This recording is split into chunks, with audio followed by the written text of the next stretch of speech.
یہ ان کی سواریاں چلاتے تھے، ان کے حل چلاتے تھے، دوسرے ہر قسم کے کام جو بالعموم انسان جانوروں سے لیتا ہے وہ ان سے بھی لیتا تھا۔ تو جس قوم کی یہ تاریخ ہو، آج وہ یہ اعلان کر رہی ہو کہ انسانیت اور اعلیٰ اخلاق کے نام پر ہم مجبور ہو گئے ہیں کہ کویت کی سرزمین کو بحال کرنے کے لیے ان کمزوروں کی مدد کریں، ظلم و ستم ہو رہا ہے، اس کے خلاف ہم علم بلند کرنے پر مجبور ہو گئے ہیں کیونکہ ہماری اعلیٰ اخلاقی قدریں ہم سے یہ تقاضا کر رہی ہیں۔ اگر ہم نے یہ نہ کیا تو دنیا سے انسانیت مٹ جائے گی۔ اگر ہم نے ایسا نہ کیا تو دنیا سے ہر ملک، ہر غریب اور کمزور ملک کا امن و امان اٹھ جائے گا، اس کی حفاظت کی کوئی ضمانت نہیں رہے گی۔ اگر یہ واقعتاً درست ہے اور اگرچہ بہت دیر میں خیال آیا ہے، تو یہ بھی کہا جا سکتا ہے کہ بہت اچھا، اب اس نیک خیال کے نتیجے میں امریکہ خالی کر دو اور جو بیچارے بچے کچے چند ریڈ انڈینز رہ گئے ہیں ان کے سپرد ان کی دولت کر کے واپس اپنے اپنے پرانے آبائی ملک کی طرف لوٹ جاؤ۔ لیکن جب آپ یہ کہیں گے تو کہیں گے تم پاگل ہو گئے، کیسی باتیں کرتے ہو؟ ان دونوں کے درمیان کوئی لنک نہیں ہے، وہ اور بات تھی، یہ اور بات۔ اب اگر دو ایک جیسی باتوں کو اور بات کہہ کر رد کر دیا جائے تو اس کا کیا جواب ہے؟ برطانیہ جو امریکہ کے ساتھ سب سے زیادہ جوش دکھا رہا ہے عراق کی مخالفت میں، اور وہی دلائل دے رہا ہے بار بار، ان کا اپنا حال یہ ہے کہ آسٹریلیا پر جب انہوں نے قبضہ کیا تو وہ بھی ایک بر اعظم تھا، اور اس معاملے میں امریکہ کے ساتھ بہت گہری مشابہت ہے۔ آسٹریلیا میں جو مظالم توڑے ہیں انگریز قابضوں نے، وہ اتنے زیادہ خوفناک ہیں کہ امریکہ کے مظالم بھی اس کے سامنے کوئی حیثیت نہیں رکھتے۔ ایک نمایاں فرق آسٹریلین ایبوریجنیز یعنی پرانے باشندوں اور امریکن باشندوں میں یہ تھا کہ امریکن باشندے لڑاکا قومیں تھیں، جنگجو قومیں تھیں، اور بڑی بہادری کے ساتھ لڑ کر اپنے اپنے علاقوں کا دفاع کرنا جانتی تھیں اور بڑی عظیم الشان قربانیاں اسلام میں دیتی تھیں۔ لیکن آسٹریلیا کے ایبوریجنیز بالکل امن پسند لوگ تھے اور ان کو لڑنا آتا ہی نہیں تھا بیچاروں کو۔ ان کو جنگلوں میں اس طرح شکار کیا ہے انہوں نے جس طرح ہرن کا شکار کیا جاتا ہے، اور جب شکار کرنے کے بعد جو بچ جاتے تھے ان کو پکڑ کر اس باقاعدہ آپریشنز کے ذریعے اس حال تک پہنچا دیتے تھے کہ آئندہ ان سے نسل پیدا ہی نہ ہو سکتی، اور بہت ہی وسیع پیمانے پر اور بڑے بھیانک طریق پر نسل کشی کی گئی ہے۔ یہاں تک کہ ان قوموں میں سے جن میں 600 الگ الگ زبانیں بولی جاتی تھیں ایک وقت میں، اب صرف چند زبانیں ہیں جن کا ریکارڈ رہ گیا ہے، اور چند قوموں کے ان قبائل کے بچے کچے حصوں کے ایسے علاقے رہ گئے ہیں جہاں جس طرح چڑیا گھر میں جانور رکھے جاتے ہیں اس طرح ان کی حفاظت کی جا رہی ہے، اور لوگوں کو ان کو دکھانے کے لیے کہ یہ وہ لوگ تھے جن سے ہم نے یہ ملک لیا ہے، ان کا انتظام کیا جا رہا ہے کہ وہ کم سے کم ان کی نسلیں باقی رہ جائیں۔ اب یہ برطانیہ کی تاریخ ہے۔ اس کے علاوہ ہندوستان میں جو کچھ کیا گیا، جو افریقہ میں کیا گیا، ان سب باتوں کے ذکر کا موقع تو نہیں، ذکر کا وقت نہیں ہے، مگر میں یہ بتانا چاہتا ہوں کہ اصول اور اخلاق کی جب بات کی جائے تو اصول اور اخلاق زمانے سے بالا ہوا کرتے ہیں اور وقت کے ساتھ بدل نہیں جایا کرتے۔ اب سینکشنز کی باتیں کرتے ہیں تو حال ہی کی بات ہے کہ ابھی جنوبی افریقہ کے خلاف سینکشنز کی گئیں، اور ان سینکشنز میں سال ہا سال لگ گئے اور انہوں نے کوئی اثر نہ دکھایا، یعنی نمایاں اثر نہ دکھایا۔ اس کے نتیجے میں یہ آواز بلندی ہوئی کہ سینکشنز میں اتنی دیر ہو گئی ہے، وہ کام نہیں کر رہی، اب ضرورت ہے کہ ساری دنیا مل کر جنوبی امریکہ پر حملہ کر دے، اور خود مغربی ممالک نے، خود انگلستان نے ان سینکشنز کا ساتھ نہیں دیا بہت سے مواقع پر، اور انگلستان کی رائے عامہ نے بھی اپنی حکومت کے خلاف آواز بلند کی، مگر پرواہ نہیں کی گئی،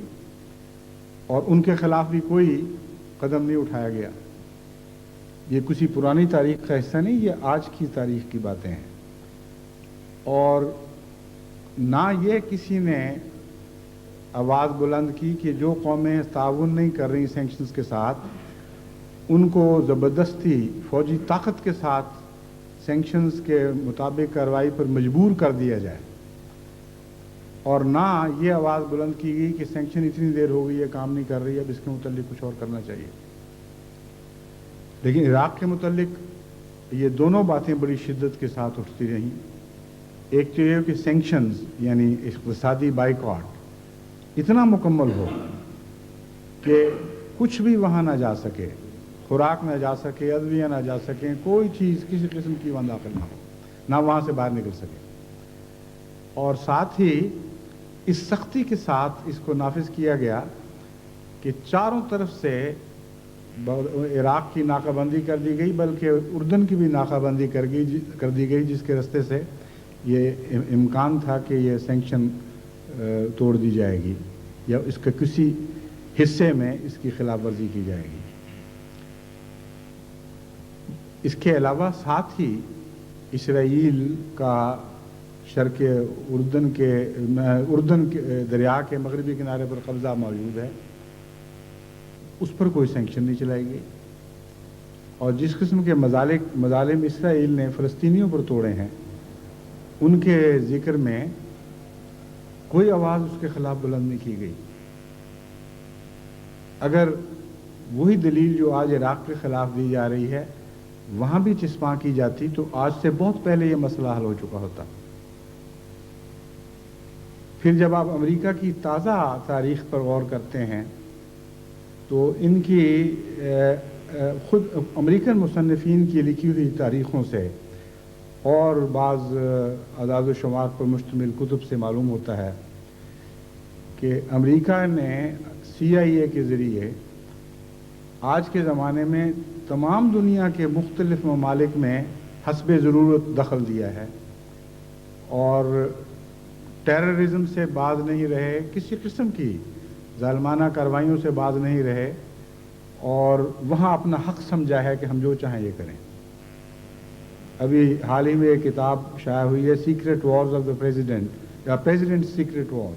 وارز، یعنی امریکہ کے پریزیڈنٹ کی خفیہ جنگیں، اور اس میں یہ بتایا گیا ہے کہ کورٹ آپریشن یعنی مخفی کارروائیوں کی اصطلاح کے نیچے ہر قسم کی ظلم و ستم کی اجازت تھی، جو چاہے کرو، کرو جس کو چاہو قتل کرواؤ، جہاں چاہو پانیوں میں زہر ملا دو، خوراک کو گندا کر دو، عام بنی نوع انسان کے قتل عام سے بھی پرہیز نہ کرو، جو چاہو کرو مگر مخفی طریق پر ہو، اور ڈینائبلٹی کی طاقت موجود رہے۔ یعنی یہ بھی ایک نئی اصطلاح ہے بڑی دلچسپ۔ ڈینائبلٹی کا مطلب یہ ہے کہ ہمارے پریزیڈنٹ صاحب باوجود اس کے کہ عملاً ہر چیز کی اجازت دے رہے ہوں، لیکن ان کے لیے یہ گنجائش باقی رکھی جائے کہ جب بعض باتوں کا علم ہو اور ان سے سوال کیا جائے کہ بتائیے کیا آپ کے حکم پر ایسا ہوا تھا، تو وہ کہیں بالکل نہیں، میرے حکم پر ایسا نہیں ہوا اور میں تحقیق کرواؤں گا۔ اس کا نام ہے ڈینائبلٹی۔ تو جو ٹیررزم یہ مسلمان ممالک کی طرف منسوب کرتے ہیں اس سے 1000 گنا زیادہ ٹیررزم اسرائیل تو الگ رہا، خود امریکہ نے کیا ہوا ہے اور کر رہا ہے۔ آج بھی اسی طرح CIA مصروف عمل ہے، کہیں فوجی انقلابات برپا کیے جا رہے ہیں، کہیں ویتنام اور کوریا میں یا لاؤس میں یا گواٹے میں یا ایران میں جو ان کی کاروائیاں ہوئی ہیں، آپ اس کتاب میں پڑھ کر دیکھیں تو آپ حیران رہ جائیں گے۔ وہ کتاب کسی مخالف کی نہیں بلکہ خود ایک امریکن مصنف کی ہے، جس نے اور بھی اچھی کتابیں اس موضوع پہ لکھی ہیں اور مستند کتابیں ہیں۔ تو اب بتائیے وہ اصول کہاں گئے؟ وہ صرف فرق یہ ہے کہ مسلمان ممالک بدقسمتی سے سادگی سے کام لیتے ہیں، اور سادگی بھی اتنی جو بے وقوفی کی حد تک سادگی ہے. ڈپلومیسی کی زبان نہیں جانتے، بجائے اس کے کہ وہ بھی کہیں ہم کورٹ آپریشنز کر رہے ہیں، یعنی مخفی آپریشنز کر رہے ہیں. کھل کے کہتے ہیں ہم تم سے انتقام لے دیں گے، اے رشدی ہم تمہیں قتل کر دیں گے، اے فلاں اسلام اجازت نہیں دیتا کہ تم سے حسن سلوک کیا جائے، جس طرح چاہیں ہم تمہیں برباد کریں گے. ہاتھ کچھ ہوتا نہیں، ہتھیار ان لوگوں سے مانگتے ہیں. بنا اپنی ان قوموں پر ہے جن کے خلاف یہ بڑی بڑی باتیں کرتے ہیں، اور اسی بنا کو اکھیڑنے کی دھمکیاں دے رہے ہوتے ہیں جس پر بیٹھے ہوئے ہیں، اسی بنیاد کو اکھیڑنے کی دھمکیاں دے رہے ہوتے ہیں جس پر انہوں نے اپنی عمارتیں تعمیر کی ہوئی ہیں. تو بیوقوفی ہے محض. اور ظلم یہ ہے، بیوقوفی صرف نہیں بلکہ ظلم یہ ہے کہ یہ ساری چیزیں اسلام کی طرف منسوب کر کے کرتے ہیں، اور اسلام سے سچی محبت کرنے والوں کے لیے ساری دنیا میں مصیبتیں کھڑی کر دیتے ہیں. ایک طرف یہ قومیں مظالم پر مظالم کرتی چلی جاتی ہیں، دنیا کے ساتھ جو چاہیں سلوک کریں، جہاں چاہیں اپنی حکومت چلائیں، جہاں چاہیں جس ملک کے باشندوں کو چاہیں ملیا میٹ کر دیں، نیست و نابود کر دیں، صفحہ ہستی سے مٹا ڈالیں. لیکن زبان ایسی ہونی چاہیے، اصطلاحیں ایسی ہونی چاہیے جن کے پردے میں ہر قسم کی کارروائی کی اجازت ہے، اور وہ جن کو کچھ کرنے کی طاقت ہی نہیں ہے، وہ نہایت احمقانہ زبان استعمال کر کے خود اپنا منہ بھی کالا کرتے ہیں اور اسلام کے اوپر بھی داغ ڈالتے ہیں. تو ایک میرا پیغام تو عالم اسلام کو یہ ہے کہ ہوش کرو، عقل سے کام لو. جن قوموں سے لڑنا ہے ان سے لڑنے کے انداز ہی سیکھ لو، وہ زبان ہی اختیار کر لو جو زبان تمہارے متعلق یا دوسری قوموں کے خلاف استعمال کرتے ہیں. بہرحال یہ تو ایک ضمنی بات تھی. اب میں ایک تیسرے حصے کی طرف آتا ہوں. عراقی موقف اور مغربی موقف میں نے بیان کیا. مسلمان ممالک کا بھی ایک موقف، دوسرے مسلمان ممالک کے بھی نے بھی ایک موقف اختیار کیا ہے،